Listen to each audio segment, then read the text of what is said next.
नमस्कार। आज़ादी का अमृत महोत्सव, भारत के महान स्वतंत्रता सेनानियों की संक्षिप्त जीवनियाँ।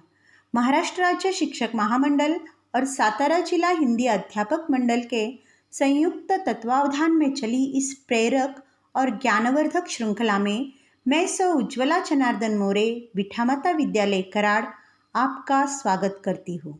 हमारे पितामह श्रीमान ताका सूर्यवंशी सर जी के मार्गदर्शन में चली इस श्रृंखला में आपका तहे दिल से स्वागत है। आज इसकी 23वीं कड़ी में हम सरोजनी नायडू जी के बारे में जानेंगे। मत समझो हमें फूलों की क्यारी, मत समझो हमें फूलों की क्यारी, हम है भारत की वीर नारी। सरोजनी नायडू महान स्वतंत्रता सेनानी और अपने दौर की महान वक्ता भी थी। वह एक मशहूर कवयित्री थी। उन्हें भारत कोकिला के नाम से भी जाना जाता है। 1925 में भारतीय राष्ट्रीय कांग्रेस के अध्यक्ष बनने वाली पहली भारतीय महिला थी। भारत में राज्यपाल बनने वाली भी पहली भारतीय महिला थी।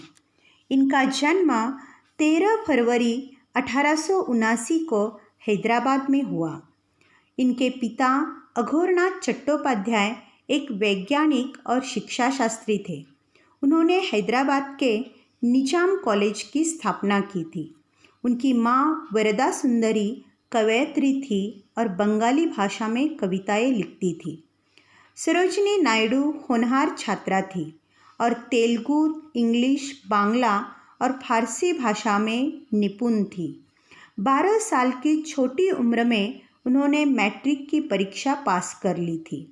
उन्होंने मद्रास प्रेसिडेंसी में पहला स्थान हासिल किया था। उनके पिता चाहते थे कि वो गणितज्ञ या वैज्ञानिक बने, परंतु उनकी रुचि कविता में थी। 13 वर्ष की आयु में लेडी ऑफ द लेक नाम की 1300 पंक्तियों की एक कविता उन्होंने रची थी। उनकी इस कविता से हैदराबाद के निजाम बहुत प्रभावित हुए और उन्होंने सरोजनी को विदेश में पढ़ने के लिए छात्रवृत्ति दी।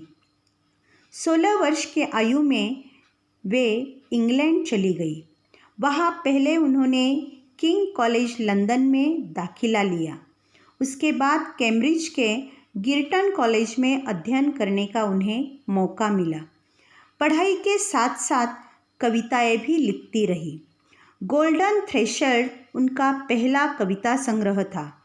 उसके बाद बर्ड ऑफ टाइम और ब्रोकन विंग ने उन्हें एक सुप्रसिद्ध कवयित्री बना दिया था।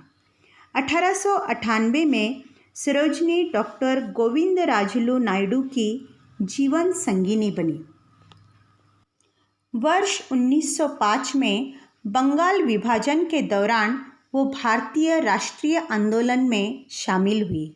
इस आंदोलन के दौरान वो गोपाल कृष्ण गोखले, रविंद्रनाथ टैगोर, मोहम्मद अली जिन्ना, एनी बेज़ंट, सीपी रामास्वामी अय्यर और जवाहरलाल नेहरू जी से मिली।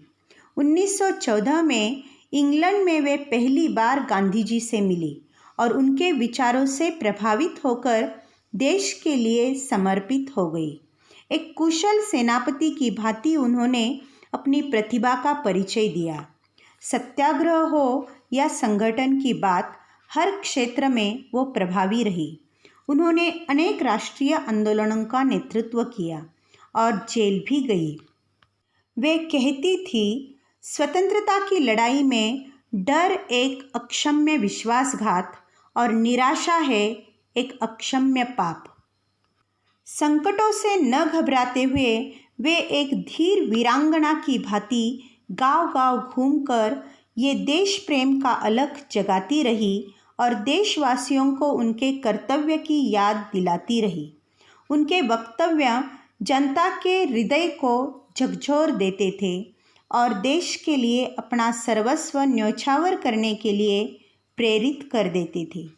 वे बहुभाषाविद थी और क्षेत्रानुसार अपना भाषण अंग्रेजी, हिंदी, बंगला या गुजराती में देती थी। लंदन की सभा में अंग्रेजी में बोलकर इन्होंने वहाँ उपस्थित सभी श्रोताओं को मंत्रमुग्ध कर दिया था। सरोजनी नायडू ने सविनय अवज्ञा आंदोलन, सत्याग्रह आंदोलन और भारत छोड़ो आंदोलन में सक्रिय रूप से भाग लिया। इसके लिए उन्हें कई बार जेल भी जाना पड़ा। भारतीय महिलाओं के बारे में वे कहती थी, जब आपको अपना झंडा संभालने के लिए किसी की आवश्यकता हो और जब आप आस्था के अभाव से पीड़ित हो, तब भारत की नारी आपका झंडा संभालने और आपकी शक्ति को थामने के लिए आपके साथ होगी। और यदि आपको मरना पड़े तो यह याद रखिएगा कि भारत के नारीत्व में चित्तौड़ की पद्मिनी की आस्था समाहित है। महिला सशक्तिकरण की ताकत उन्होंने पहचान ली थी और इसके लिए उन्होंने महिलाओं के अधिकार के समर्थन में अपनी आवाज़ भी उठाई थी। कुछ ही समय में सरोजिनी नायडू एक राष्ट्रीय नेता बन गई।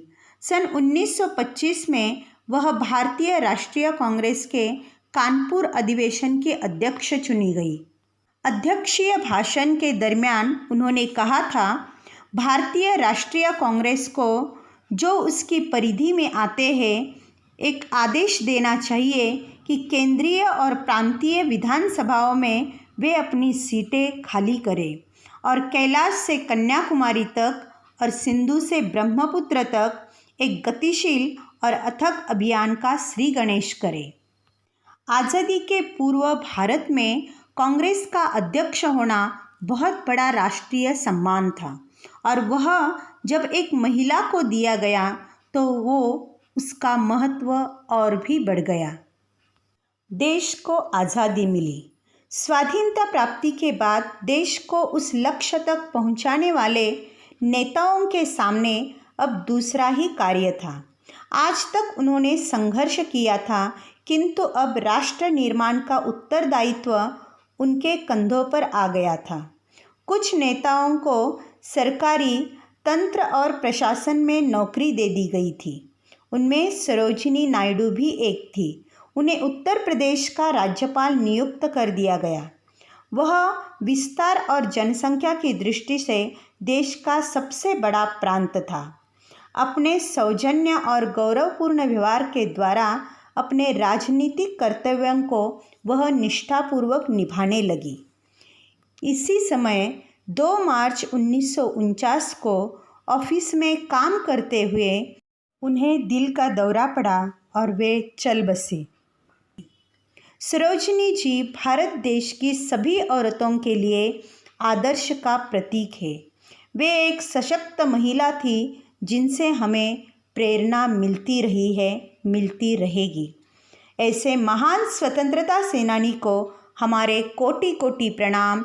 जय हिंद।